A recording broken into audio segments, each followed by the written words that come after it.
Hello' guys, মই আজি বনাবলৈ গৈ আছোঁ আপোনালোকৰ ওচৰত ছাগলী মাংস। এইখিনি ছাগলী মাংস মই ইয়াতে মেৰিনেট কৰিছোঁ। হালধি, নিমখ, তাৰপিছত অকণমান কেঁচা মিঠাতেল দিছোঁ। দি পেলাই ধুনীয়াকৈ ইয়াতে দিছোঁ। ইয়াতে এইখিনি আদা নহৰুখিনিও দি দিম, পিঁয়াজখিনিও দি দিম। এইখিনি ধুনীয়াকৈ মেৰিনেট কৰি মই এতিয়া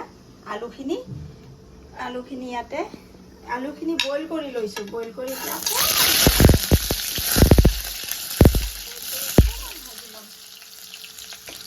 তাৰপিছত আপোনালোকক মই দেখাই এতিয়া মই ইয়াতে গোটেইখিনি দি দিছোঁ। দি দিছোঁ গোটেইখিনি মাংস মেৰিনেট কৰি গোটেইখিনি একেলগে দি দিছোঁ। পিঁয়াজ দিছোঁ, আদা নহৰু, তাৰপিছত কেঁচা তেল অকণমান দি দিছিলোঁ। দি এইখিনি ধুনীয়াকৈ ভাজি দিম। এতিয়া ভাজি আছোঁ, আপোনালোকে চাব আচলতে ইমান ধুনীয়া হয় মাংসখিনি। আপোনালোকে চাবচোন, একেবাৰে চিম্পুলকৈ বনাম, চাই থাকক আপোনালোকে।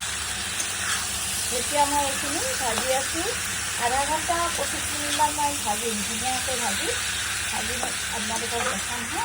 মই আজি বনাইছোঁ পঠাৰ মাংস আৰু দাইল, পঠাৰ মাংস আৰু ভাত আৰু গৰম কাৰণে নেমু এপিচ আৰু জলকীয়া, পিঁয়াজ, এনেকৈ আমি আজি খাম। মই একেবাৰে চিম্পুলকৈ বনাইছোঁ গৰম কাৰণে।